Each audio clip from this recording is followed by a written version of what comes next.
দশম শ্রেণীর আমার প্রিয় ছাত্রছাত্রীদেরকে স্টাডি অফ হিস্ট্রিতে স্বাগত। আজ আমি তোমাদের সামনে ইতিহাস বইয়ের চ্যাপ্টার 4 থেকে একটি গুরুত্বপূর্ণ প্রশ্নের উত্তর তুলে ধরব। তোমাদের এই প্রশ্নটি 2025 মাধ্যমিক পরীক্ষার জন্য খুবই গুরুত্বপূর্ণ, পরীক্ষায় আসার খুবই সম্ভাবনা রয়েছে। প্রশ্নটি হলো, মহারানীর ঘোষণাপত্রের ঐতিহাসিক তাৎপর্য কী? এটি তোমাদের 4 নম্বরের জন্য একটি গুরুত্বপূর্ণ প্রশ্ন। আমি আগের ক্লাসগুলোতে তোমাদের সামনে বিভিন্ন নোটস টিচিং তুলে ধরেছি। যারা এখনও পর্যন্ত ভিডিওগুলি দেখে উঠতে পারোনি বা যারা আজ আমার চ্যানেলে নতুন, তারা অবশ্যই চ্যানেলটি সাবস্ক্রাইব করে পাশে থাকা বেল আইকনটি অল করে নাও, তাহলে তোমরা ধারাবাহিক নোটস টিচিং সব কিছুই পেয়ে যাবে। তাহলে আজকে শুরু করছি। দেখো, মহারানীর ঘোষণাপত্রের ঐতিহাসিক তাৎপর্য। প্রথমে তোমরা একটা প্যারা করবে। 1857 খ্রিস্টাব্দে মহাবিদ্রোহ দমন করার পর ভারতে ব্রিটিশ শাসন ব্যবস্থায় প্রভূত পরিবর্তন সাধিত করা হয়। আনুষ্ঠানিকভাবে ভারতের মুঘল শাসন ও ব্রিটিশ ইস্ট ইন্ডিয়া কোম্পানির শাসনের অবসান ঘটে। কারণ বিদ্রোহ শেষ হওয়ার পর ব্রিটিশ কর্তৃপক্ষ ইস্ট ইন্ডিয়া কোম্পানির মতো একটি বাণিজ্যিক প্রতিষ্ঠানের হাতে ভারতের শাসনভার রাখতে চাননি। তাই ভারতের শাসন ক্ষমতা ইংল্যান্ডেশ্বরী মহারানী ভিক্টোরিয়ার হাতে তুলে দেওয়া হয়।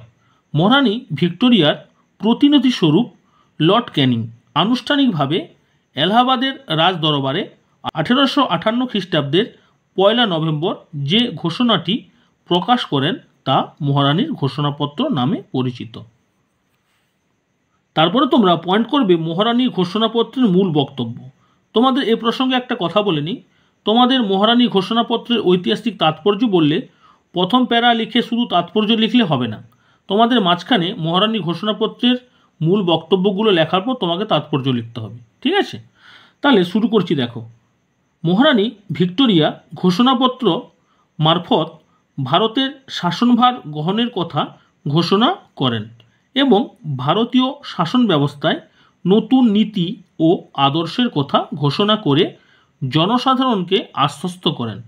এই ঘোষণাপত্রে বলা হয় হাইফেন 1 নম্বর, ভারতবাসীর ধর্মীয় ও সামাজিক কোনো ব্যাপারেই সরকার কোনো প্রকার হস্তক্ষেপ করবে না, অর্থাৎ প্রত্যেক ভারতবাসী ধর্মীয় স্বাধীনতা ভোগ করবে। 2 নম্বর পয়েন্ট, জাতি ধর্ম বর্ণ নির্বিশেষে যোগ্যতা সম্পূর্ণ সকল ভারতবাসী সরকারি চাকরিতে নিযুক্ত হতে পারবে। 3 নম্বর, সত্যবিলোপ নীতি প্রত্যাহার করা হবে এবং দেশীয় রাজন্যবর্গকে দত্তক গ্রহণের অনুমতি দেওয়া হয়। 4 নম্বর, ব্রিটিশ সরকার ভারতে সাম্রাজ্যবাদী নীতি পরিত্যাগ করবে। 5 নম্বর, দেশীয় রাজ্যগুলিকে আশ্বস্ত করা হয় যে কোম্পানির সঙ্গে স্বাক্ষরিত তাদের সব চুক্তি ও সন্ধিগুলিকে মেনে চলা হবে। তারপরে তোমরা পয়েন্ট করবে তাৎপর্য। বলা বাহুল্য, মহারানীর এইসব প্রতিশ্রুতি ঘোষণাপত্রে সীমাবদ্ধ ছিল, অর্থাৎ ইস্ট ইন্ডিয়া কোম্পানির 100 বছরের অপশাসনের ক্ষতে প্রলেপ দিতে গিয়ে ঘোষণাপত্রে ভারতীয় ও ইউরোপীয়দের প্রতি সমান আচরণ ও সমানাধিকারের প্রতিশ্রুতি প্রদান করলেও তা রক্ষা করা সম্ভব হয়নি। তোমাদের এইখানে ইস্ট ইন্ডিয়া হবে, এখানে তোমরা ইন্ডিয়াটা লিখবে, ঠিক আছে? East India company. 1 নম্বর পয়েন্ট, এই ঘোষণাপত্রের দ্বারা ব্রিটিশ সরকার বিদ্রোহের কারণগুলি অনুধাবন করে সেগুলি প্রতিকারের চেষ্টা করলেও তা ব্যর্থ হয়। 2 নম্বর পয়েন্ট, এই ঘোষণাপত্রের দ্বারা সামন্ততান্ত্রিক দেশীয় রাজন্যবর্গ ও ভূস্বামী শ্রেণীর আনুগত্যের উপর গুরুত্ব দেওয়া হয়েছিল। শিক্ষিত শ্রেণীর দাবি দাওয়াগুলির কোনো গুরুত্ব দেওয়া হয়নি। 3 নম্বর, দেশীয় রাজন্যবর্গকে স্বশাসনের অধিকার দেওয়া হলেও উত্তরাধিকার সংক্রান্ত বিরোধে ভাইসরয়ের সিদ্ধান্তকে চূড়ান্ত বলে মানা হয় বা মান্য করা হতো।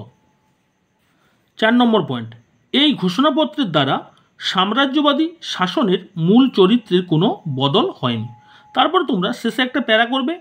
এই সকল কারণে ঐতিহাসিক রমেশচন্দ্র মজুমদার এই ঘোষণাপত্রকে প্রতিশ্রুতি ভঙ্গের অধ্যায়ের সূচনাকাল বলে অভিহিত করেছেন।